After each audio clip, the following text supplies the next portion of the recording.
Chapter 16 brings us into the classical and medieval West. And here you see another map. We're going to be in Greece and Rome today, looking at those two civilizations. So you see they're right in the center of the map on your screen, just to get an idea of where we are in the world. So first we're going to look at Greece. The Greece civilization distinguished themselves because of their regard for humankind as the highest creation of nature.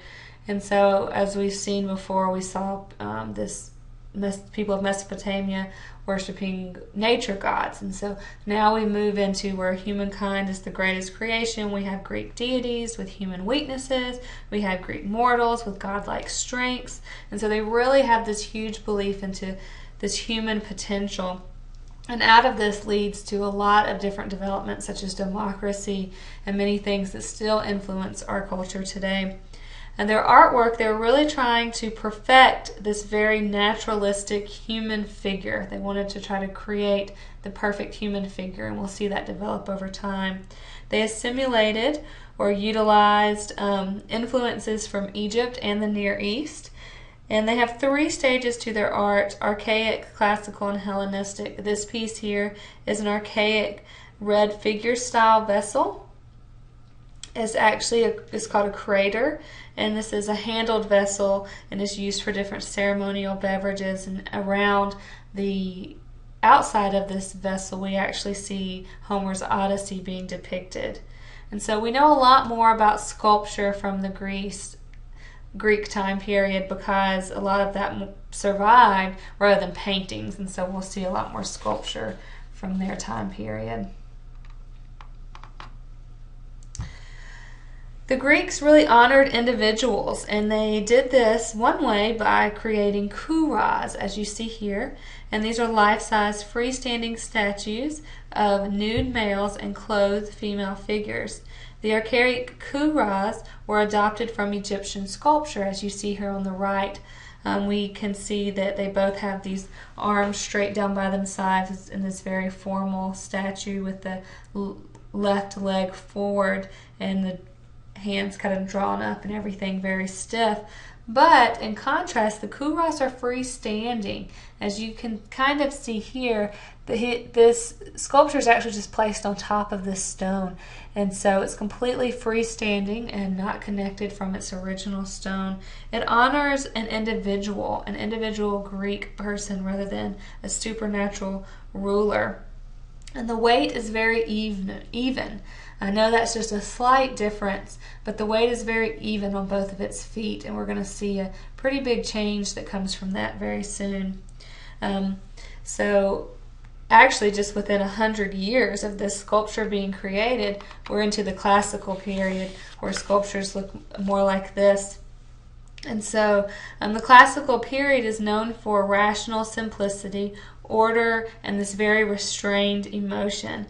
And so they kind of move away from this rigid Egyptian pose, and they have a greater interest in anatomy and more relaxed poses. They become more increasingly naturalistic and start showing more movement.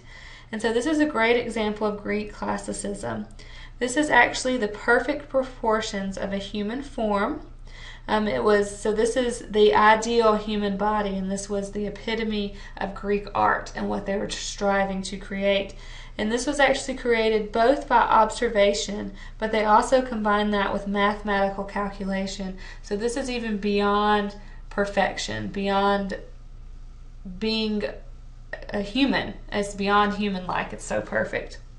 And so it's obviously not a portrait of an individual, but a vision of an ideal they had. And so we see this huge change in the way this figure is standing. And so we saw where the Egyptians had their 1 foot forward, and we just saw during the archaic period where they're starting to put a little more weight on that front foot.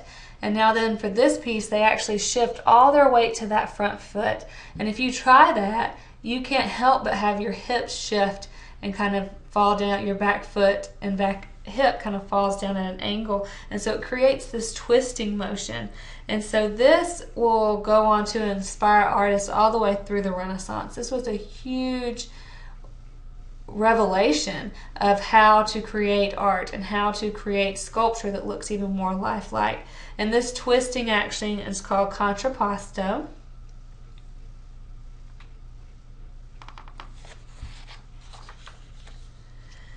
So Athens was the artistic and philosophical center of classical Greek civilization. And the Parthenon here was a gift to Athena. She was the goddess, or is the goddess of wisdom, prudent warfare, and the protector of the navy. We see Egyptian-style post and beam influences here. The axis of the building actually is fully illuminated on Athena's birthday with the sunrise. And so the sun comes in the axis of the building, and it would light up this 40-foot tall gold sculpture of Athena, and which is now gone. You can imagine 40 foot of gold didn't last too long throughout history. But that's what this was made for, was for Athena and for thanking her for protecting them during war. And so we have this very harmonious ratio where everything's a 4:9 ratio, and everything is beyond perfection. All of the columns slightly bow out, and so with the illusion of the eye, they look even more perfect than they are. And the doorways slightly curve to make everything just look completely perfect and proportional. It's almost this optical illusion of perfection. And so it's very visually appealing. That's part of Greek art that you'll see that influences art for a very long time. This was actually created with money left over from war contributions. And so in the top right you can see an example of a metope, and that would be the sculptures that would come around the top of these columns right here. And so it was lined with many sculptures which were kind of promoting Greek culture and symbolizing this battle they had just won against the Persians. And so here's another triangle that would have been in the pediment of the Parthenon. That's the triangle area at the top. And so this is 3 goddesses, and this is supposed to convey 3 emotional states from Athena's birth. So these are 3 goddesses that were at Athena's birth. And obviously they were probably gave us a little more insight to the different emotions when they had heads and arms, but they have been broken off over time. But this sculpture is actually in a British museum right now from 1801 to 1810. Lord England controlled Greece. And so this piece was sold to the British government. And so that's just a good example of how a lot of artwork over time, when there's different rulers and different people in control, artwork will get spread all over the world and isn't necessarily at their rightful owner maybe, or in the correct place they were created to be.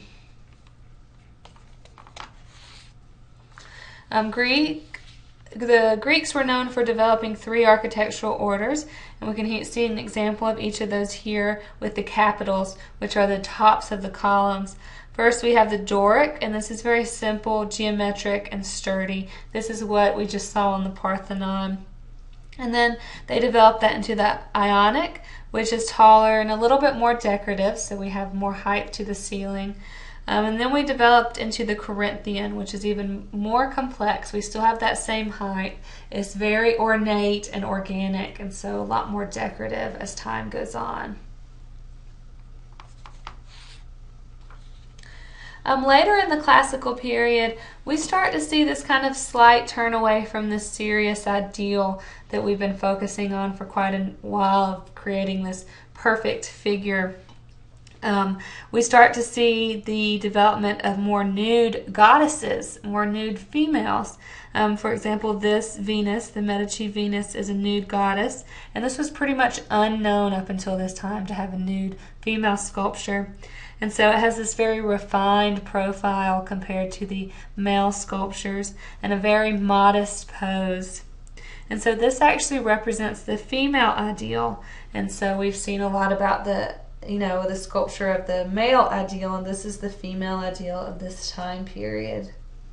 And so this Venus is going to come up very shortly. This exact sculpture, an artist is going to paint a pretty revolutionary painting looking at this exact sculpture in a while in history. So after the classical period, we see the decline of the city states in Greece after a war with Sparta, and then this new rise of absolute monarchy in Macedonia. So around 323 to 30 BC, we have the Hellenistic period. And this is where the Greeks turned completely away from this idealized restraint to more subjective and imperfect aspects of human life. And so it's more dynamic, less idealized, much more expressive and exaggerated, and even more movement. And so this happens a lot of times in history and in our own lives, and we see it happen to people all the time, that when we have this huge shift in our culture, a huge shift of something that's going on around us that's maybe not expected, then we're going to change the way we feel about things and the way we do things and look at things. And so we can see that in the Greeks' artwork. This sculpture here is the Laocoon group, and it was believed that a Trojan priest warned against bringing the Trojan horse to Troy during the war. So obviously this was not approved by the Greeks. They did not agree with this priest's warning. And so they created this sculpture of the priest and his sons being attacked by serpents. And so they believed that God disapproved of this priest prophet, that he proposed not to use the Trojan horse. And so we see here influences all the way back to Egypt, where we see the largest figure is the most important, that's Laocoon, and then his sons are smaller than him, and so they're not quite as concerned about his sons. They're really concerned about getting Laocoon with these serpents. And so we see a lot more movement here, this twisting and strained muscles, these tortured facial expressions. And so this influences Michelangelo all the way through the Renaissance. And so we see this shift of this less ideal and maybe more realistic view of the human figure as Greek is falling and declining. So that brings us into Rome. During this Hellenistic period, during the fall of Greece, we see the rise of Rome. The Roman Empire included Western Europe, North Africa, the Near East, all the way to the shores of the Mediterranean, so a lot of what we saw on that first map. The Romans developed our system of law and government, calendars, festivals, religions, and languages that we still use today. Their artwork was a lot more practical and less idealistic than what we saw from the Greeks. But they did admire, collect, and copy Greek artworks, and so that is why we still know a lot about Greek art. Here in this portrait head of an old man, we can see how much they would honor this high degree of individuality for these sculptures. And so before the Greeks moved into honoring the individual, and you don't have to be royalty or a god to be a sculpture created of you, but now the Romans are making it even more individualistic, where these physical details and imperfections of each character, of each person, were starting to be recreated. So here we see this portrait, and this man has wrinkles on his face, and it's hard to see, but there's even warts and bumps, and the ears imperfect, and the head's not perfect shape. It's more realistic to what this figure looked like rather than idealistic. One of the artistic achievements that Rome is really known for is architecture, as well as civil engineering and town planning. And so here we see the Colosseum, which was one of the centers of Roman life. It was basically just built for amusement. The Romans lived a very lavish life. This is where they would have gladiator matches and wild game hunts.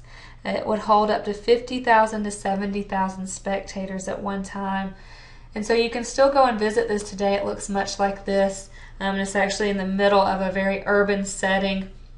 But the floor has actually decayed away, and you can see up underneath there where there's all these hallways where they would keep the different people or animals they were using for entertainment. And they could also flood the entire floor down there, and so they could even have ships that would come in and have different battles for entertainment.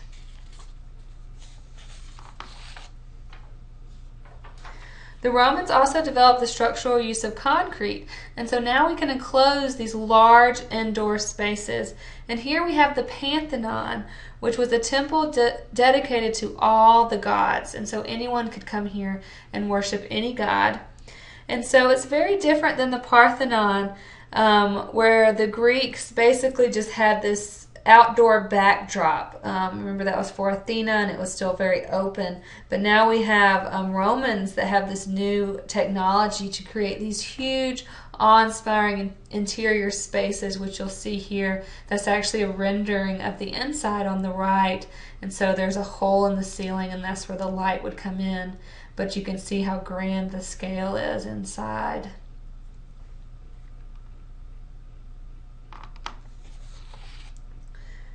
Another form of Roman luxury that we can see is wall paintings. And so this is an example of one of the wall paintings.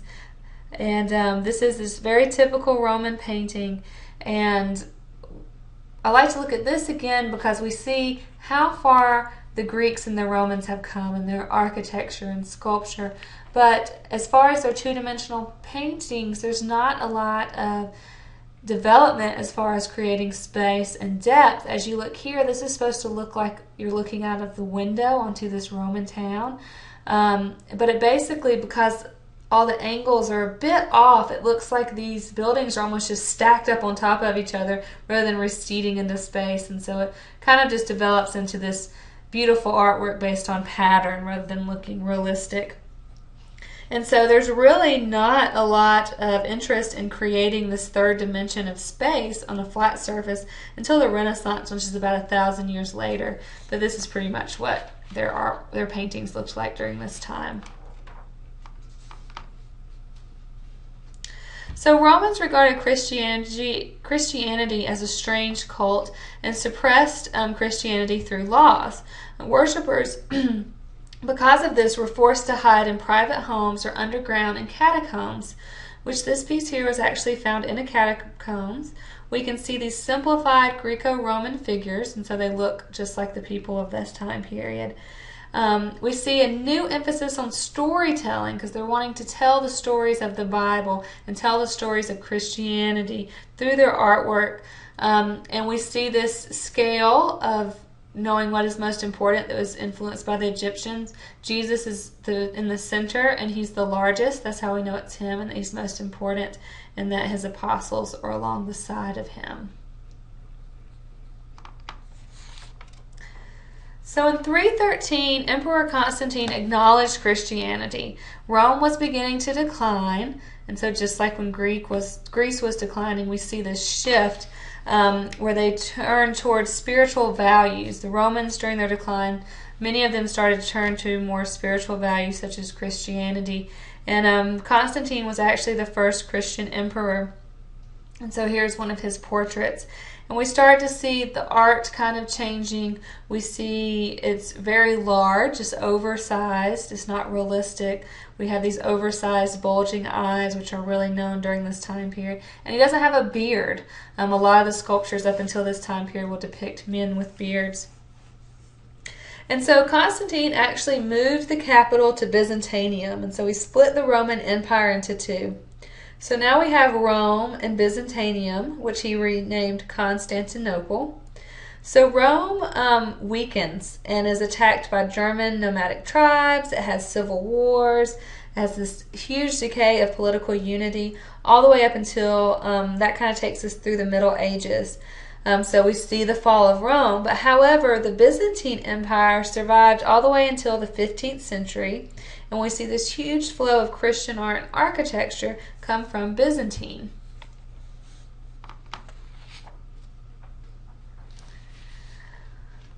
So now Christians start to develop these huge assembly halls for public worship. Before, they weren't allowed to worship in public, and so now they can create these huge halls to come worship in. They would have very plain exteriors and this very inward focus, where you can see here in this depiction of the inside of this worship hall, where we could see it's very ornate, and they want to decorate the insides of these. And so this is when the mosaic technique was developed and widely used.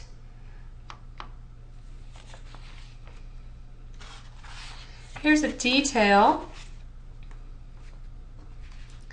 of a mosaic. And a lot of times in these mosaics, well, as you can see, mosaics are just stones or tiles that have been broken up, and then they're collaged back together onto the surface. And so during this time period, we'll see that Christianity starts blending political and religious authority. So in this piece, it has Emperor Justinian and Empress Theodora, and it's shown with Christ and Mary on the same level, the same size and everything. But so, as you can see, the style changed greatly. We see this emphasis on the eyes that we saw in Constantine's portrait, but the art starts becoming much more symbolic rather than naturalistic. It's a lot harder to make something look realistic in the mosaic style. And so we start to see this heavy outline and these more geometric shapes. Here's that mosaic as a whole. And so we start to see the creation of space by the slight overlapping of the hands, overlapping the other figures. And so we have this slight idea of depth, that one person would be behind another. But other than that, it's very flat and decorative.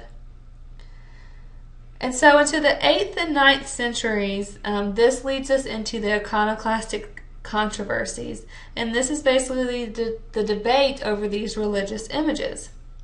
In 726, the Byzantine emperor ordered all images of Christ, Mary, saints, and angels to be destroyed. He believed that this was idolatry, which is the worship of images, instead of the actual worship of Christ and Mary. And so these were known as iconoclasts that believed this. And people during this time that were found looking at these images were punished with beating, and all the way from being completely blinded from looking at these images. On the other hand, there were iconophiles who favored these images, and they believed that Christ was both human and God. And so these images combined the spiritual and physical aspects of Christ, and so they believed these images were very beneficial.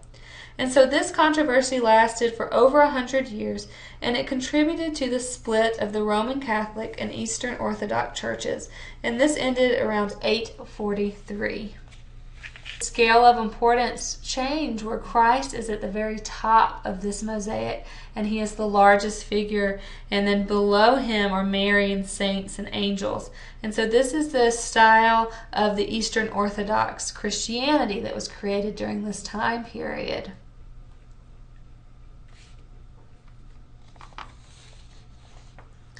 It's also important to remember, I know this isn't a religious studies class, but Christianity, and there's other religions that have huge influence on art history, and one of the reasons is because most of the artists during this time period worked within the tradition of the church because they worked for the church. It was a job. You came to work, you did your work, and you were supervised by the clergy. You didn't get to have your own individual interpretation. There were, it wasn't very creative necessarily being an artist. You did what you were told by the church. And so this is just another example of a painting during this time period that would be made in the tradition of the church.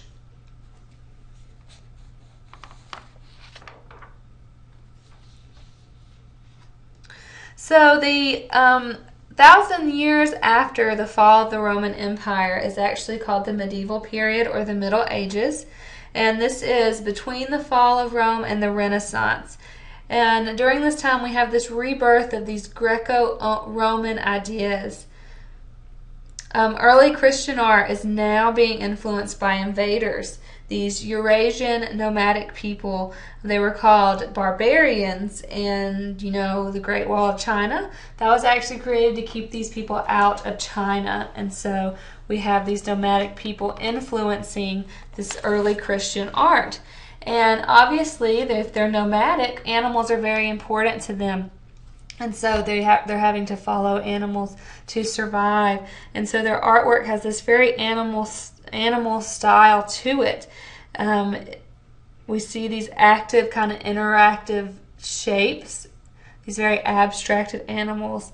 Their artwork is very small and easily portable as they travel from place to place. They're usually personal adornments or weapons. And these people believe that humans are subordinate to animals. And so this is a very different belief than Christianity. And so their artwork looks very different. Here's another piece made by the barbarians. And we can see the Sumerian influence. And so remember up on the top right, we were looking at the harp and we saw the images there. The images here on this piece are directly influenced by the Sumerian literature. And so we still keep this influence perpetuated through art. And here's just an example of how this decorative nomadic style is kind of incorporated in Christian art. This is actually a holy book from Ireland, and we can see this is a section of a page here. But these holy books will become increasingly embellished over time with this influence of this nomadic style.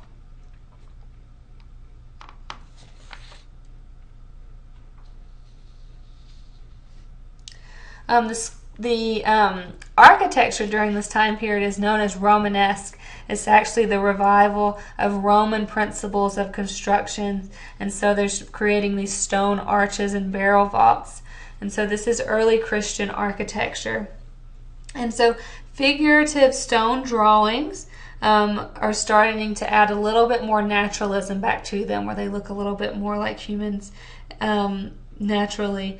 And then they have these first large sculptures since the Roman times are actually in these arches, as you see here, of their architecture. They would be in buildings that would accommodate religious practices, such as monasteries. They would also provide shelter and served as sources for education. They would feature imaginative stone carvings into their architecture, and these were not found in earlier medieval art, and so it's been a while. It's been since the Romans since we've seen actual sculpture that looks like this. The figures are from biblical stories, but they also would include strange beasts and decorative plants into their artwork. And so this is, we see here, is one of the most elaborate figures, and it would have been placed over the central doorway to the church. And so this is the first large-scale sculpture since Roman times.